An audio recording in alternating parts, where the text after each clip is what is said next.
Oi, oi, oi, uma boa noite para você que acompanha o meu, uma boa tarde para você que acompanha esse canal aqui que traz uma boa notícia, ou talvez um bom dia para você que acompanha o nosso canal Antônio Dulce Bernardo, que vem trazer para você uma palavra que edifica, uma palavra que fortifica o seu coração. Dando continuidade ao nosso grande projeto de leitura dos Evangelhos, hoje estarei fazendo para você uma leitura toda especial do Marcos capítulo 12, que diz o seguinte, vamos a seguir. Então Jesus começou a lhes falar por parábolas. Certo homem plantou uma vinha, colocou uma cerca ao redor dela, cavou um tanque para pressar as uvas e construiu uma torre. Depois arredou a vinha a alguns lavradores e foi fazer uma viagem. Na época da colheita, enviou um servo aos lavradores para receber deles parte do fruto da vinha, mas eles o agarraram e espancaram e o mandaram embora de mãos vazias. Então enviou-lhes outro servo e lhes bateram na cabeça e humilharam, e enviou ainda outro, o qual mataram. Enviou muitos outros, em alguns bateram e outros mataram. Faltava-lhe ainda um para enviar, seu filho amado. Por fim o enviou dizendo, a meu filho respeitarão. Mas os lavradores disseram uns aos outros, este é o herdeiro, venham, vamos matá-lo e a herança será nossa. Assim eles o agarraram e o mataram e o lançaram para fora da vinha. O que fará então o dono da vinha? Virá e matará aqueles lavradores e dará a vinha a outros? Vocês nunca leram essa passagem das Escrituras? A pedra que os construtores rejeitaram tornou-se a pedra angular. E isso vem do Senhor, e é algo maravilhoso para nós. Então começaram a procurar um meio de prendê-lo, pois perceberam que era contra eles que ele havia contado aquela parábola. Mas tinha medo de multidão, por isso o deixaram e foram embora. Mais tarde enviaram a Jesus alguns dos fariseus e herodianos para o apanharem em alguma coisa que ele dissesse. Então se aproximaram dele e disseram, Mestre, sabemos que és íntegro e que não te deixas influenciar por ninguém, porque não te prendes à aparência dos homens, mas ensinas o caminho de Deus conforme a verdade. É certo pagar imposto a César ou não? Devemos pagar ou não? Mas Jesus, percebendo a hipocrisia deles, perguntou, por que vocês estão me perguntando a prova? Tragam-me um denário para que eu o veja. Eles lhe trouxeram a moeda e eles lhe perguntou, de quem é esta imagem e esta inscrição? De César, responderam eles. Então Jesus lhe disse, dei a César o que é de César e a Deus o que é de Deus. E ficaram admirados com ele. Depois os saduceus, que dizem que não há ressurreição, aproximaram-se dele com a seguinte questão, Mestre, Moisés nos deixou escrito que, se o irmão de um homem morrer e deixar a mulher sem filhos, este deverá casar-se com a viúva e ter filhos para seu irmão. Havia 7 irmãos. O primeiro casou-se e morreu sem deixar filhos. O segundo casou-se com a viúva, mas também morreu sem deixar filhos. O mesmo aconteceu com o terceiro.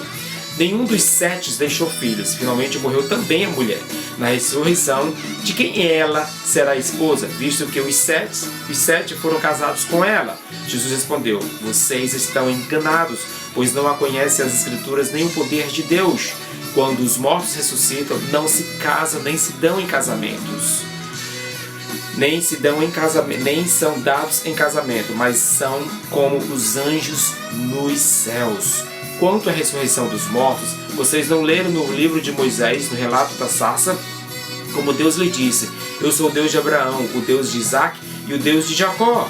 E eles não é de Deus, ele não é Deus de mortos, mas Deus mais de vivos. Vocês estão muito enganados. Um dos mestres da lei aproximou-se e o enviou discutindo. Notando que Jesus lhe dera uma boa resposta, perguntou-lhe, de todos os mandamentos, qual é o mais importante? Respondeu-lhe Jesus, o mais importante é este, ouve, ó Israel, o Senhor, o nosso Deus. O Senhor é o único Senhor. o Senhor ao seu Deus de todo o seu coração, de toda a sua alma, de todo o seu entendimento e de todas as suas forças. O segundo é este: ame o seu próximo como a si mesmo. Não existe mandamento maior do que este. Muito bem, mestre, disse o homem, está certo ao dizer que Deus é o único, que não existe outro além dele. Amá-lo de todo o coração, de todo o entendimento, de todas as forças e amar ao próximo como a si mesmo é mais importante do que todos os sacrifícios e ofertas. Vendo que ele tinha respondido sabiamente, Jesus lhe disse: você não está longe do reino de Deus. Daí por diante, ninguém mais ousava lhe fazer perguntas. Ensinando no templo, Jesus perguntou: como os mestres da lei dizem que o Cristo é filho de Davi?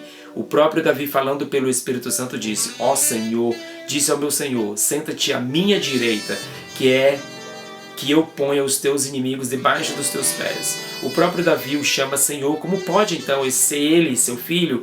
E a grande multidão o ouvia como prazer. Ao ensinar, Jesus dizia: cuidado com os mestres da lei. Eles fazem questão de andar com roupas especiais, de receber saudações nas praças, e de ocupar os lugares mais importantes nas sinagogas e os lugares de honra nos banquetes. Eles devoraram as casas das viúvas e, para disfarçar, fazem longas orações. Esses receberão condenação mais severa. Jesus sentou-se em frente do lugar onde eram colocadas as contribuições e observava a multidão colocando o dinheiro das caixas de ofertas.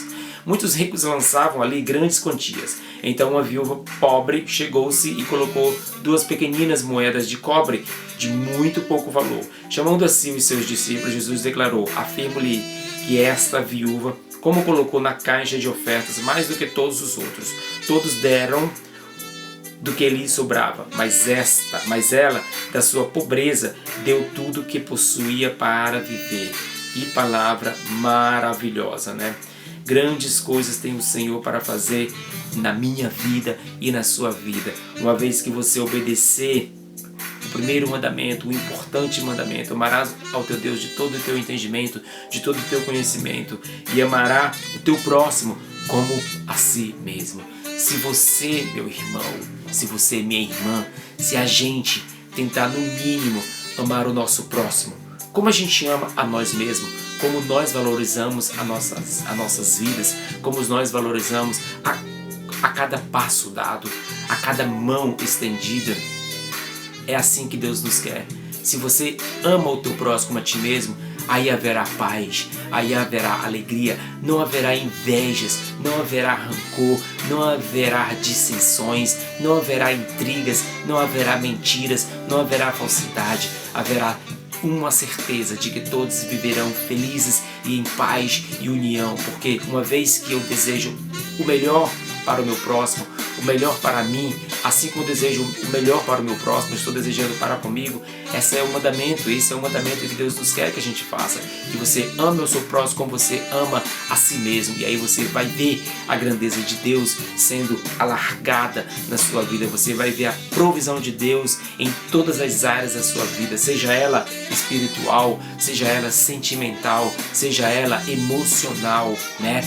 Deus, Ele é fiel, e Deus, sim, na pessoa de Jesus, Ele zela pela palavra para cumprir na tua vida. Uma vez que você souber obedecer esse mandamento especial: ama o teu próximo como a ti mesmo, e Deus será grande na sua vida, em nome de Jesus. Vai na paz, porque Deus, Ele é por você, e Deus, Ele é com você.